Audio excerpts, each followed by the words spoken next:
Test mic, test. Wait. So we are going to talk about a reflection of April and how is everybody during the extended lockdown. So internationally, some of the states, I believe like North Carolina.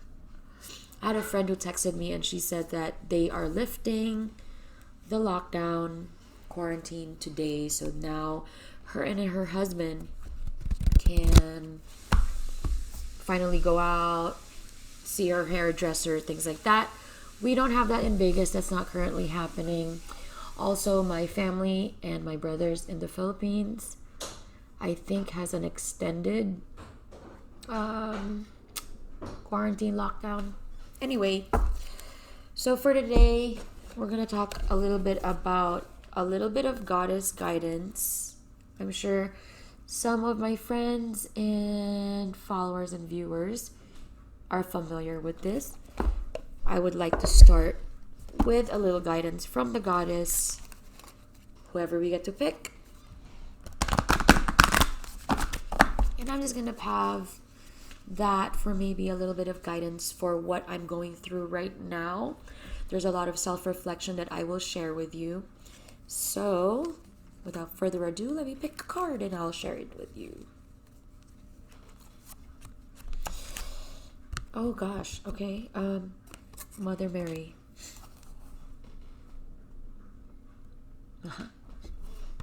So this is supposed to be a non-sectarian type of deck of cards. There's no religion or no religious bias with it.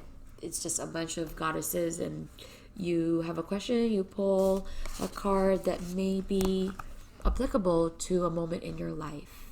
Okay. So it says here, Mother Mary, expect a miracle. Have faith that your prayers have been heard and are being answered. So that's very nice. We're going to read further with what our goddess Mother Mary has in store for us. So, message from Mother Mary. Faith is the light that illuminates your pathway. Without faith, the future looks very frightening. That's why it's essential for you to take whatever steps are necessary to keep your mind and heart filled with faith.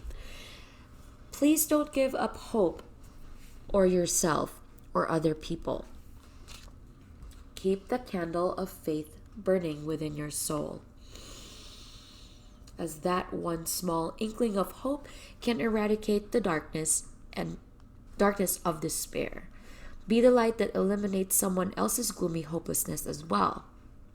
For as you make others stronger, it strengthens not only yourself, but the entire world. Very good. Various meanings of this card. Let go of worrisome thoughts. Keep your thoughts positive. Notice and follow any divine guidance you may receive. Pray. Engage in spiritual healing. Every day. Every day. Okay, so about Mother Mary, for those of you who are probably living under a rock, that's living under a rock, that's also living under a rock. If you don't know who this goddess is, Google it. I'm not going to tell you. About Mother Mary, she's the beloved mother of Christ who's known as the Queen of the Angels for her ongoing and miraculous healing work. Mary works closely with anyone who is a child advocate, teacher, or healer. She loves children and is devoted to making the world a safe and happy place for them. If you'd like to help children, ask Mother Mary for a divine assignment. If you like children. Okay, so ask her. Please don't refer to me. I'm not very fond of little screaming children. If you're my friend, you know what I mean. But I'm just saying. I mean, I don't hate them. I just not into them. And yes, I do have a child, but he's grown.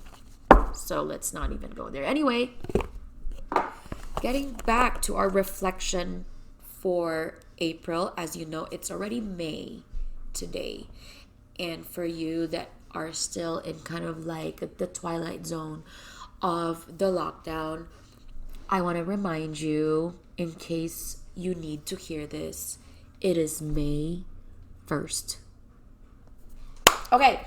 A couple of reflections that I noticed from today's errands at home and in my kitchen. I was doing a little bit of reflection while I was cutting up apples that being in the kitchen is very, very therapeutic for me.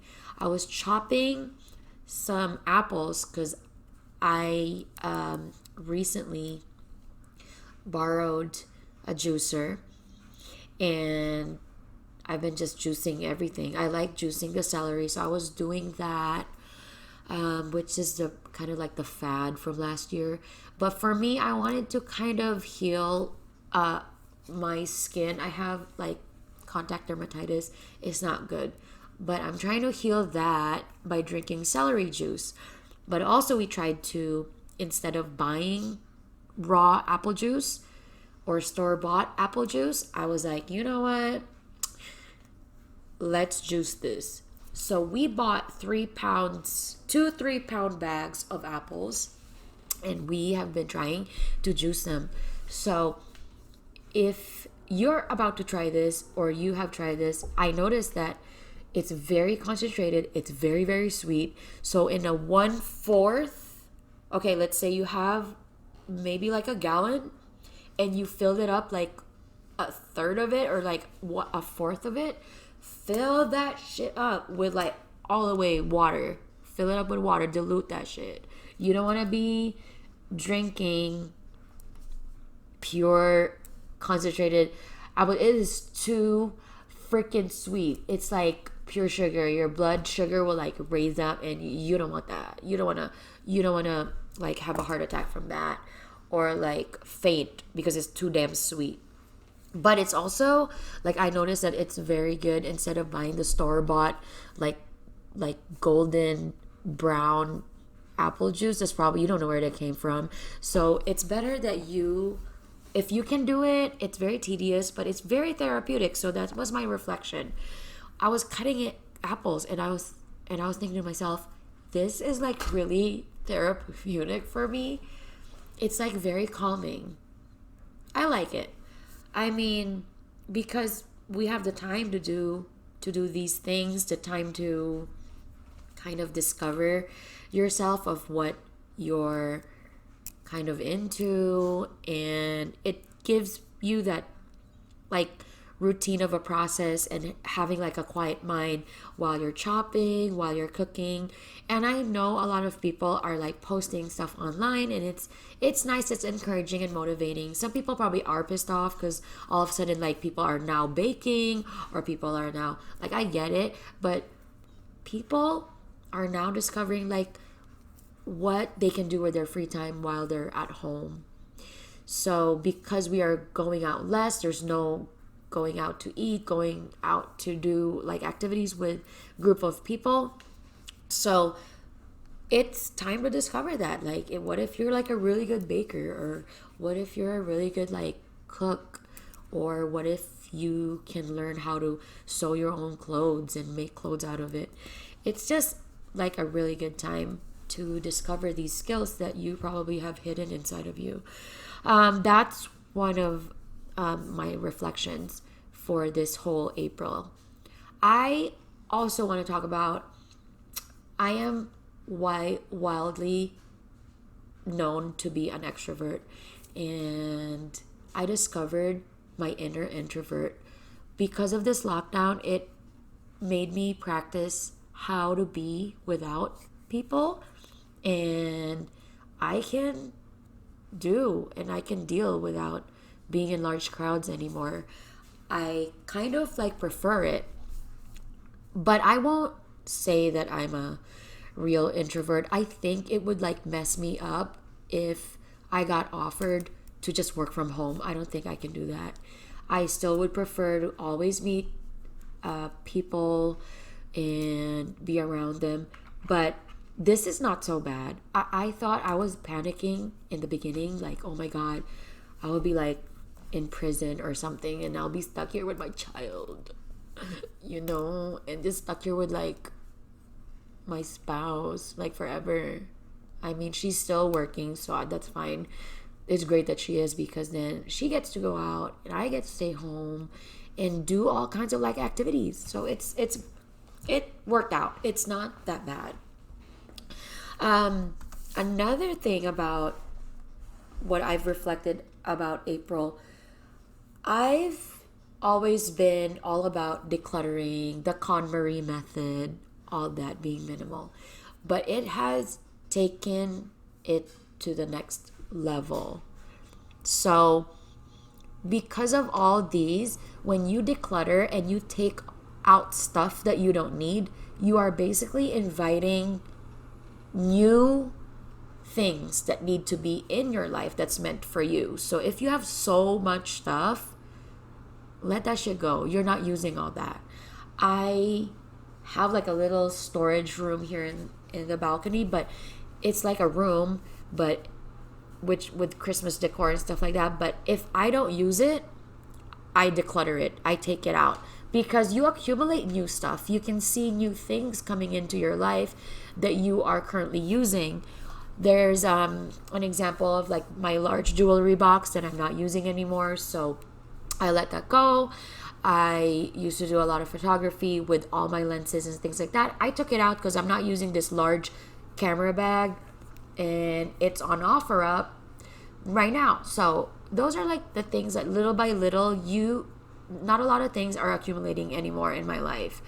I have kept some of my hardbound books, or like actual books instead of ebooks, because they're my favorite, but I don't like plan to acquire more of these like printed books, maybe here and there, but normally I would read it electronic version.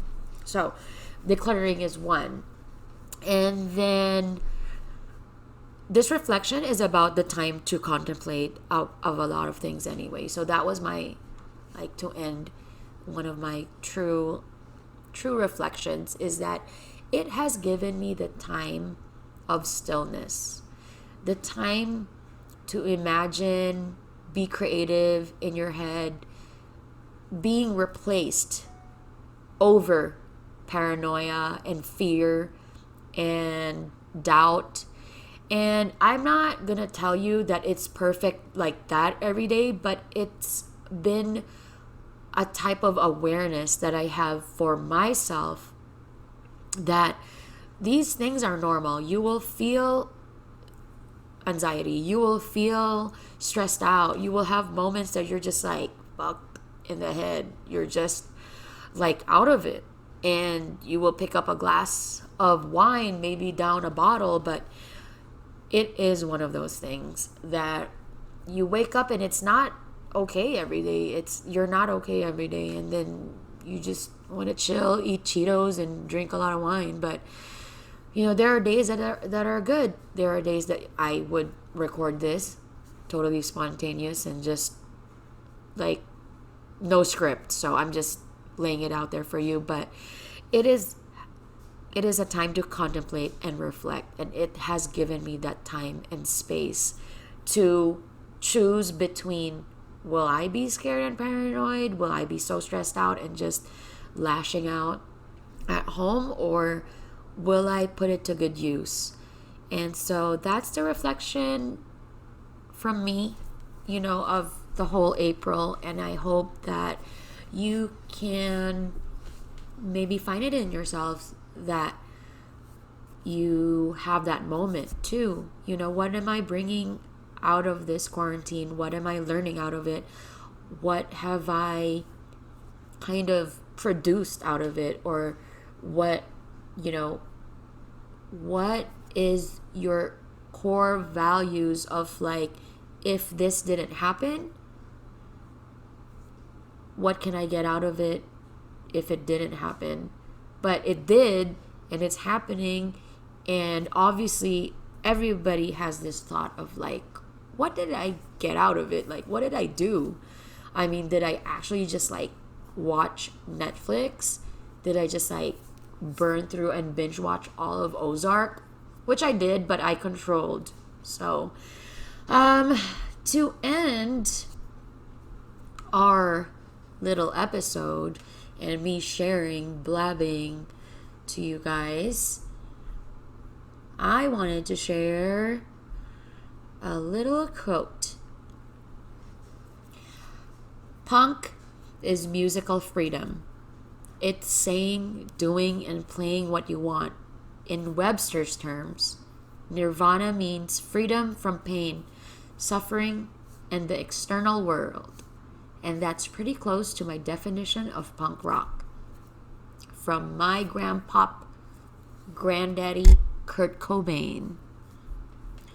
I do hope that I was able to share like a safe space and raw material for everybody.